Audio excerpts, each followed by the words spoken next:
কেমন হয়েছে? খাবার ভালো লেগেছে তোমাদের? খুব ভালো হয়েছে, আপনার হাতের তুলনা হয় না। এই টেস্টি খাবার সব আপনি মুহররম উস্তাদের জন্য বানাবেন। আচ্ছা হ্যাঁ, এনগেজমেন্টের পরে কেমন লাগছে? তবে যেভাবে সৌন্দর্য ফুটে উঠেছে বোঝাই যাচ্ছে। তাই নাকি? হ্যাঁ আন্টি, আপনারা কি প্রস্তুতি শুরু করে দিয়েছেন? খুব ভালো। সত্যি বলতে কি গ্রীষ্মকালের বিয়ের মজাই আলাদা। আরে না না, এতদিন অপেক্ষা করা যাবে না। 2 সপ্তাহের মধ্যে বিয়ের আয়োজন শেষ, তারপর বিয়ে। ঠিক বলেছে। হ্যাঁ ঠিক বলেছে, বেশি দিন অপেক্ষা করার দরকার নেই, আমরাও খুব জলদি আনন্দ করব। আমরা একসাথে গ্রুপ ডান্সও করব। দুটি মানুষ আর দুটি হৃদয় এক হচ্ছে। দুটি মানুষ আর দুটি হৃদয় এক হচ্ছে। তোমরা সবাই বিয়ে বিয়ে করে যাচ্ছ। এটা খুব সাধারণ একটা বিয়ে, তারপরও সবাই শুধু এই বিয়ে নিয়েই পড়ে আছো। তোমরা কেন বুঝতে পারছো না? এটা কোনো বিয়ে করার বয়স না। অনেক মন খারাপ করেছেন, আমি কি একটু বেশি বলে ফেলেছি? আন্টি কেন রাগ করলেন বুঝলাম না। আমি বুঝেছি, আসলে বিয়ের আগে প্রত্যেকটা মেয়েরই এমন টেনশন কাজ করে, সেজন্যই উনি অনেক ঘাবড়ে যাচ্ছেন। ও চাইছে বিয়েটা কোনো রকমে হয়ে যাক, কিন্তু ছেলেবেলা থেকে ও বিয়ে নিয়ে কত স্বপ্ন দেখেছে। আগে মাঝে মাঝে আমাদের মায়ের বিয়ের ড্রেস বের করে ও তাকিয়ে থাকতো। এখন মানুষ কি ভাববে সেই ভয়ে কিছুই করতে রাজি হচ্ছে না। আমি জানি আমার বোনের ভেতরে এই বিয়ে নিয়ে কত আশা, কিন্তু আমরা তো আর ওনাকে জোর করতে পারি না। আরে তাহলে তো উনি বিয়ের গুরুত্বপূর্ণ অংশটাই মিস করবেন। হ্যাঁ ঠিক। আসলেই আমিও বিয়েতে ওসব কিছুই করিনি। দেখো এখন কেমন আছি, আমি বিয়ে করেছিলাম কিনা সেটাই বুঝতে পারছি না। এসব একদম চলবে না। বিয়ের অনুষ্ঠানের জন্য লেলা আন্টিকে আমাদের যে কোনো ভাবেই হোক রাজি করাতেই হবে, বুঝেছো? চলো আমাদের বাড়িতে বসে সবাই কথা বলি। সেলিনকেও আসতে বলো। ও আসতে পারবে না, কাজ আছে। ও আজ দেমির স্যারের সাথে একটা ইম্পর্টেন্ট কাজ নিয়ে ব্যস্ত আছে, আর কাজ শেষ করে বাড়িতেই তো ফিরে আসবে। কিন্তু সেলিনের থাকাটা খুব জরুরি, যাতে ওকেও আমরা বিয়ের জন্য উৎসাহিত করতে পারি। ওই মেয়েটার মাথায় বিয়ে নিয়ে কি চিন্তা ভাবনা চলছে আমি তার কিছুই জানি না। ও থাকলে একটু জানার চেষ্টা করতাম। হ্যাঁ থাক না, এখন এসব করার উপযুক্ত সময় না আন্টি। কিন্তু না কেন? আসলে ও ক্লান্ত, বাড়িতে গিয়ে একটু বিশ্রাম করুক, এখন ডাকা ঠিক হবে না। একটু এলে কি এমন ক্ষতি হবে? ফোন করো না। ওকে তোমাকে মেরে ফেলবে।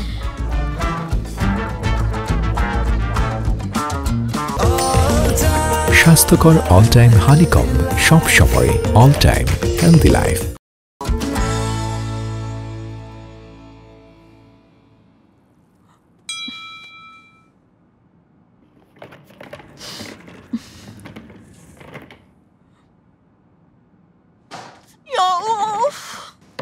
মুভিটা মিস করলাম, খুশি হয়েছো?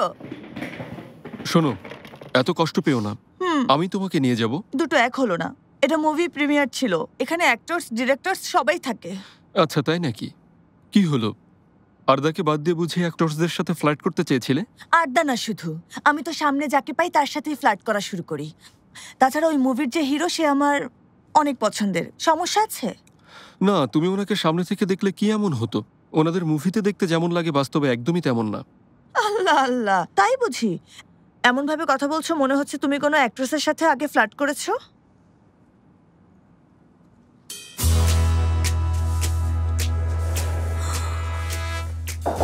দেমির, দেমির তাকাও এদিকে। দেমির, কে ওই মহিলা বলো আমাকে? কে ওই মহিলা? কোন মহিলা সেলিন? ওই অ্যাক্ট্রেস যার সাথে তুমি আগে ফ্লার্ট করেছো।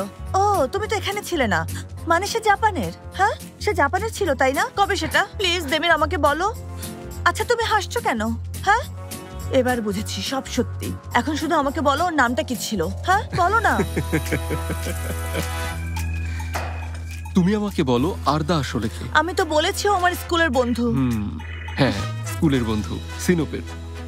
তোমার বাবা মা ছিল ওর সেকেন্ড ফ্যামিলি। কথাবার্তার কি ধরন, গাধা একটা। আমার মনে হয় তোমার মা বাবা ওকে তোমার জন্য সুপাত্র হিসেবে বিবেচনা করেছে, আর তাই তোমার ঠিকানা দিয়ে সোজা এখানে পাঠিয়ে দিয়েছে। আচ্ছা সেলিন, ও কি বিয়ের ব্যাপারে তোমাকে কিছু জিজ্ঞেস করেছে? আমি আর এই ব্যাপারে কোনো কথা বলতে পারছি না।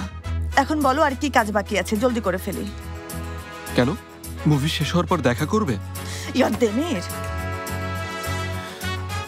ঠিক আছে, খাওয়া শেষ করার পর গ্যালারির বসার জায়গাটাতে একটু চেঞ্জ আনলে কাজ শেষ হয়ে যাবে। আচ্ছা করে দেব, বুঝেছি। গুড, বুঝতে পারলে কাজ সহজ হয়। কোথায় যাচ্ছ তুমি? আমি হাত ধুয়ে আসছি। প্লেন থেকে ঝাঁপ দিয়ে পড়া, সিনেমার স্টারদের সাথে ফ্লার্ট করা, আমার সাথে দেখা হবার আগে আরো কি কি সব করেছে তা কে জানে। এখন সে এসেছে আড্ডার উপর রাগ দেখাতে।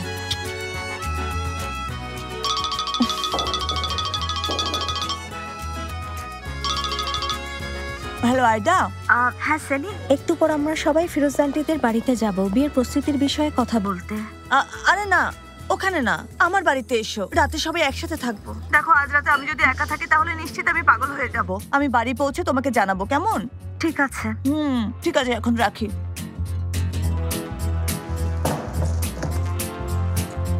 প্রথমে আমাকে একা ছেড়ে যায়, তারপর এমন আচরণ করে যে আমি কনফিউজড হয়ে যাই। আমি বাড়িতে গিয়ে সারা রাত তোমার এক্স গার্লফ্রেন্ডের কথা ভাববো, এমনটা ভাবলে ভুল করছো দেমিরা এরান্দিল। এইলুল যেতে না যেতে ওই জাপানি, সে জাপান থেকে এসে বলবে কনিচিওয়া, ওয়াহো গোজাইমাস, আর সেলিন পাগল হবে। সেলিন তা কখনো হতে দেবে না।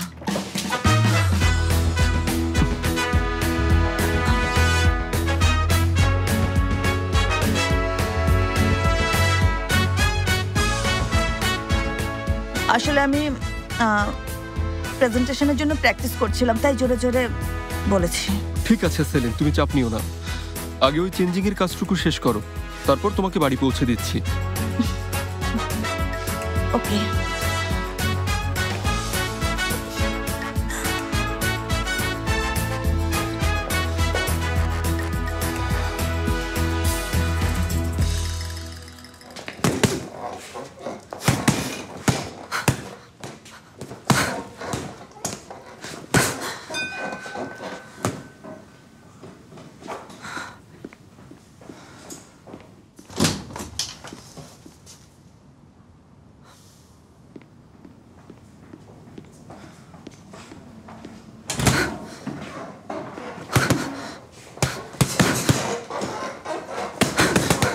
এত রাতে এসব করছো?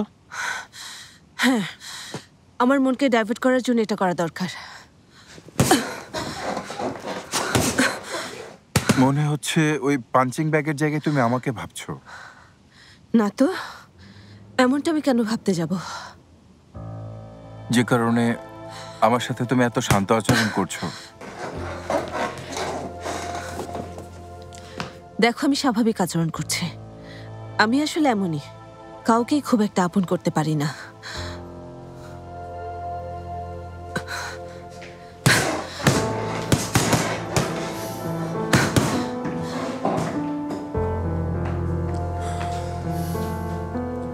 আমরা দুজনেই জানি তুমি এমন নও।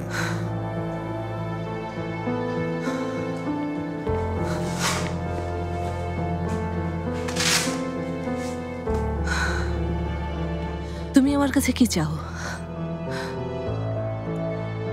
আচ্ছা, প্রথমে আলারার বিষয়টা নিয়ে কথা বলি।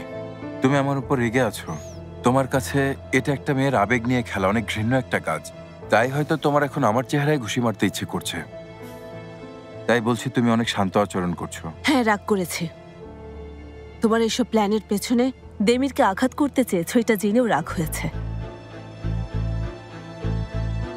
আমি ইচ্ছে করে সব করিনি, তবে ভাবিনি সবকিছু এমন হয়ে যাবে। আমি এমনই এইলুল, শুধু কোনোভাবে পরিস্থিতিটা সামলাই। তোমার মতো স্মার্ট নয় বলে কি তুমি আমার সাথে খারাপ ব্যবহার করবে এইলুল?